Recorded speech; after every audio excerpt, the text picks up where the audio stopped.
नमस्कार दोस्तों, ocean network में आपका स्वागत है। जब जब भी भारतीय जनता पार्टी कोई बड़ी जीत दर्ज करती है अलग अलग राज्य में या केंद्र में भी, लोकसभा चुनाव में भी, तब तब एक वर्ग है जो इसकी चिंता करने लगता है कि भारतीय जनता पार्टी क्यों जीतती है और कांग्रेस और दूसरे राजनीतिक दल क्यों हार जाते हैं।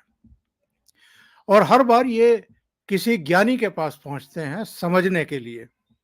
वैसे तो ये अपने आप में बहुत ही हास्यास्पद है, लेकिन कुछ लोग हैं जो इन लोगों को बताते हैं कि भारतीय जनता पार्टी एक्चुअल में जीत क्यों रही है और कांग्रेस समेत मोदी विरोधी या भारतीय जनता पार्टी विरोधी जो राजनीतिक दल हैं वो हारते क्यों हैं।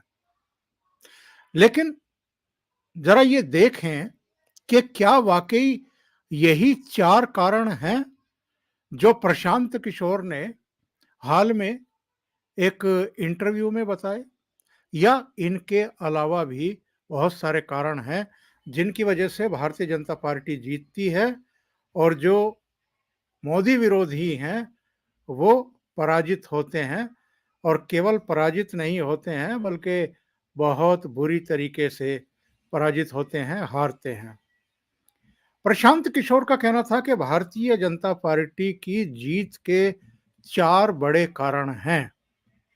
पहला कारण उन्होंने बताया हिंदुत्व, क्योंकि भारतीय जनता पार्टी और आरएसएस वो हिंदुत्व के लिए जाने जाते हैं। उनकी विचारधारा प्रो हिंदू है, इसलिए इस देश में जो भी हिंदुत्व में विश्वास रखते हैं वो भारतीय जनता पार्टी को वोट देते हैं। और चूंकि जो मोदी विरोधी हैं या जो ये हाल में इंडी अलायंस बना है या इससे पहले यूपीए था, उसकी पहचान कहीं ना कहीं मुस्लिम तुष्टीकरण वाले दलों की हो चुकी थी या गठबंधन की हो चुकी थी। इसलिए भी जो एक ध्रुवीकरण होता है ऐसी विचारधारा या ऐसे राजनीतिक दलों के विरुद्ध, उसका सीधा लाभ भारतीय जनता पार्टी को मिलता है। यानी पहला कारण बताया प्रशांत किशोर ने कि भारतीय जनता पार्टी हिंदुत्व की विचारधारा की वजह से जीतती है। दूसरा कारण बताया राष्ट्रवाद। अब चीन की तरफ से कोई हिमाकत हो गई, पाकिस्तान की ओर से उड़ी हो गया, पुलवामा हो गया, या अभी G20 का सफल आयोजन भारत ने किया, या ग्लोबल जो रेटिंग अप्रूवल एजेंसियां हैं वो अगर भारत के प्रधानमंत्री नरेंद्र मोदी को दुनिया में सबसे लोकप्रिय बताते हैं, और जिस तरीके से प्रधानमंत्री की विदेश यात्राओं के समय वहाँ जो डायस्पोरा है, जो हमारे भारतीय मूल के लोग हैं जो वहाँ की अर्थव्यवस्थाओं में एक बड़ा कंट्रीब्यूशन कर रहे हैं, उनका प्रधानमंत्री नरेंद्र मोदी के प्रति और नरेंद्र मोदी के जरिए भारत के प्रति जो अनुराग है, जो एक प्यार दिखाई देता है, समर्पण दिखाई देता है, और जिस तरीके से विदेशों में भी आजकल भारत की प्रशस्ति हो रही है और भारत के पासपोर्ट का जिस तरीके से रुतबा बढ़ा है, उसको लेकर के भी एक बड़ा वर्ग है देश में जो भारतीय जनता पार्टी को और नरेंद्र मोदी की लीडरशिप को पसंद करता है। जिस तरीके से अब पड़ोसी देशों को हमारी सेनाओं ने ठीक तरीके से जवाब देना शुरू किया है, जिस तरीके से सांस्कृतिक राष्ट्रवाद और जो हमारी गौरवशाली पहचान रही है उसकी पुनर्स्थापना हो रही है, इसको लेकर के भी बहुत सारे लोग प्रधानमंत्री नरेंद्र मोदी को पसंद करते हैं। तीसरा कारण क्या बताया उन्होंने? उन्होंने कहा कि जब से नरेंद्र मोदी प्रधानमंत्री बने हैं और अलग-अलग राज्यों में भारतीय जनता पार्टी की सरकारें काम कर रही हैं, तब से लाभार्थियों का एक बहुत बड़ा वर्ग तैयार हो गया है। इनमें दलित भी हैं, इनमें पिछड़े भी हैं, इनमें गरीब भी हैं, इनमें महिलाएं भी हैं, इनमें किसान भी हैं, इनमें नौजवान भी हैं। तो उनको रोजगार भी मिल रहे हैं। सामाजिक कल्याण की बहुत सारी योजनाएं हैं।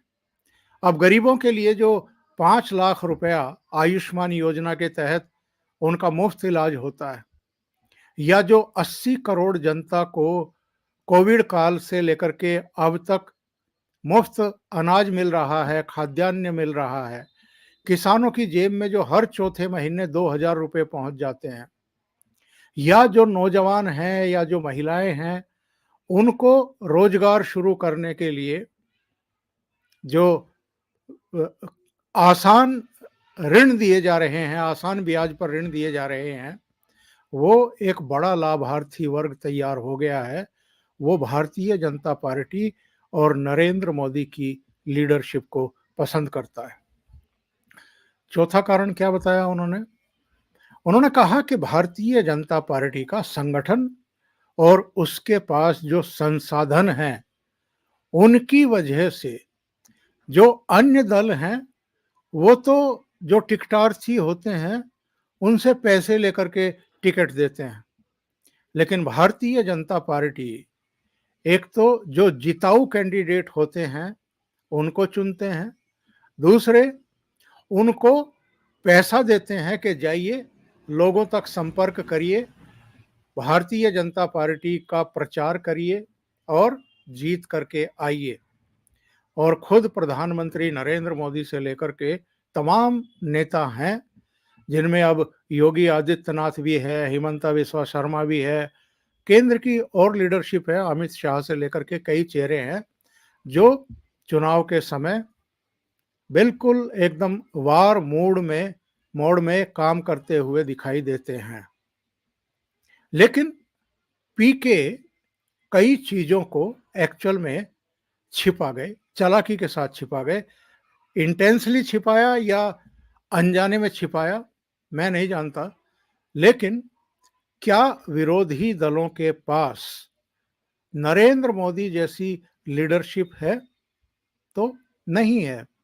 ऐसी प्रामाणिक लीडरशिप नहीं है कि जो कहते हैं वो 100% करके दिखाते हैं। बहुत सारी योजनाएं, परियोजनाएं ऑलरेडी जमीन पर उतर चुकी हैं और लोग उनको साक्षात देख रहे हैं। अगर हम आस्था के मोर्चे पर बात करें तो केदारपुरी का कायाकल्प, बाबा विश्वनाथ का जो कॉरिडोर बना है वहाँ का कायाकल्प, महाकाल नगरी उज्जैन में जो कॉरिडोर बना है उसका कायाकल्प, इधर अयोध्या में भगवान राम का मंदिर लगभग तैयार होने की स्थिति में है। 22 जनवरी तारीख भी आ गई है जब रामलला विराजमान हो जाएंगे नए भव्य मंदिर में।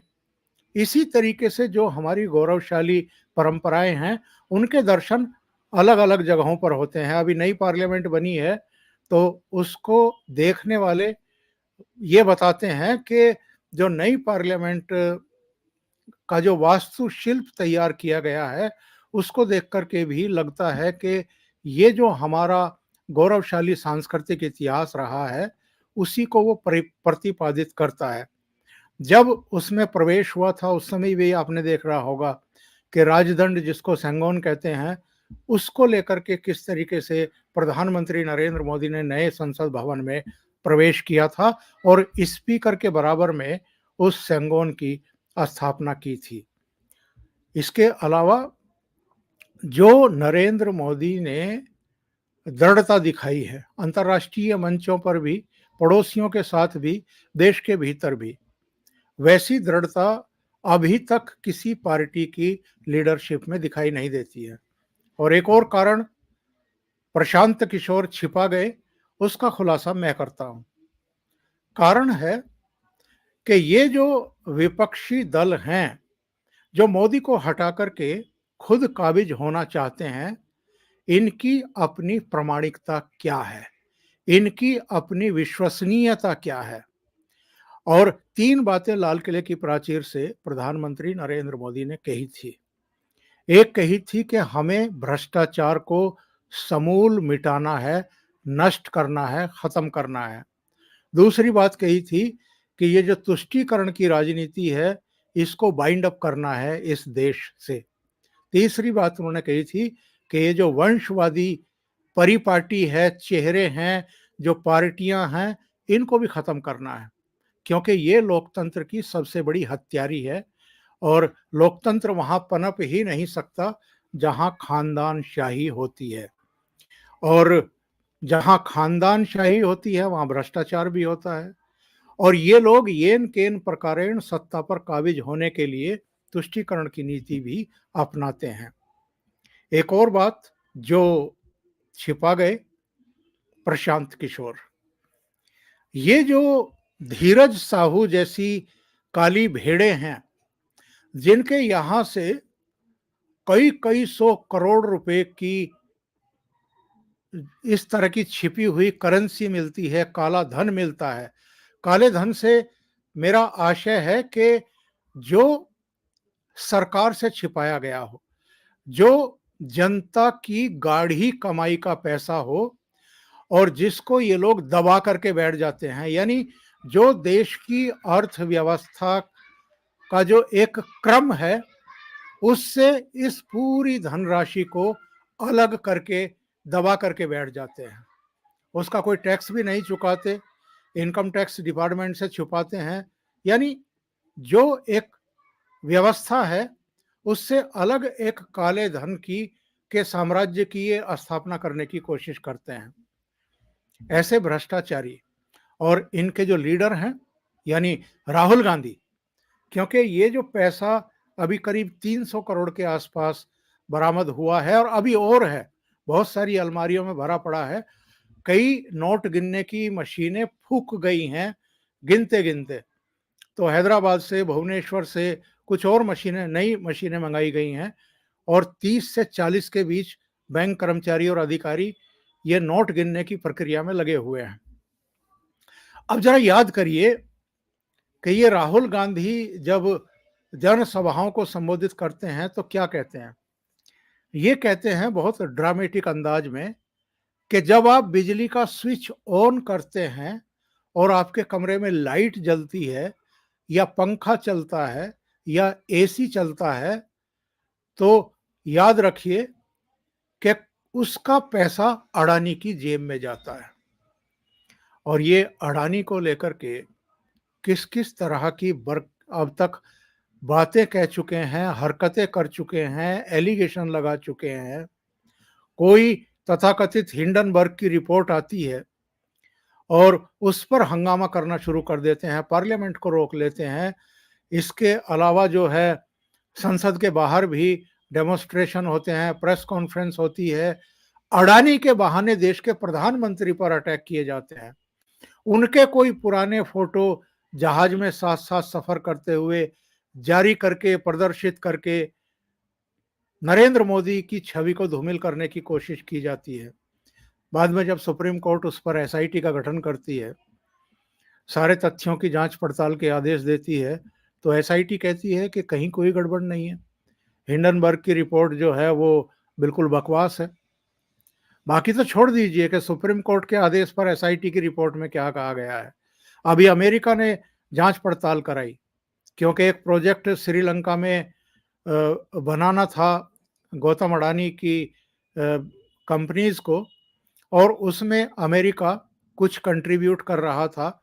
उसे भी करीब 550 करोड़ या कुछ इस तरह का निवेश करना था उस परियोजना में। उसने हिंडनबर्ग की रिपोर्ट के आलोक में अडानी ग्रुप की जांच पड़ताल कराई, जो आरोप लगाए गए थे उसकी जांच पड़ताल कराई। और अभी अमेरिका ने भी क्लीन चिट दे दी। अमेरिका ने कहा कि हिंडनबर्ग की रिपोर्ट पूरी तरीके से बकवास है, उसमें कोई तथ्य नहीं है, अडानी ग्रुप ने कोई भी गड़बड़ी नहीं की हुई है। तो मेरा कहने का आशय ये है, एक तरफ प्रामाणिक लीडरशिप है जिस पर आज तक कोई दाग नहीं है, कोई आरोप नहीं है, कोई कुनबा परस्ती का या किसी भी तरह का कोई आरोप उन पर चस्पा नहीं हुआ है, भ्रष्टाचार करने का, घोटाले करने का, या किसी नेशनल हेरल्ड जैसे अखबार में शेयर जो होल्डिंग होती है उसमें घोटाले करके हजारों करोड़ रुपए की संपत्ति हड़पने या बनाने का आरोप नहीं लगा है। उनको अपने किसी दामाद को, अपने किसी भतीजे को, अपने किसी चाचा को, फूफा को कोई पद नहीं देने हैं। उनके परिवार के लोग उनके साथ रहते भी नहीं हैं। और दूसरी तरफ ये सारे चेहरे हैं जिन पर सिरे से अगर आप देखें तो इनमें से मोर देन 80% ऐसे हैं जिनके खिलाफ या तो सीबीआई की या ईडी की या इनकम टैक्स डिपार्टमेंट की जांच पड़ताल चल रही हैं। तो प्रशांत किशोर शायद ये भूल गए बताना कि ये जो विरोधी दलों की जमात है, इनके ऊपर जो भ्रष्टाचार के गंभीर और संगीन आरोप लगे हुए हैं, ये भी इनकी हार की, और जो एक ईमानदार प्रधानमंत्री है जो 24/7 देश के बारे में ही सोचता है, उसी के लिए काम करता है, उसका जब मुकाबला होता है तो ये नरेंद्र मोदी के मुकाबले पासंग भी नहीं ठहरते हैं। अभी के लिए इतना ही। बहुत बहुत धन्यवाद। अगर आपको ये चैनल और इसके कंटेंट पसंद आ रहे हैं तो लाइक करें, कमेंट करें, वीडियो को शेयर भी करें।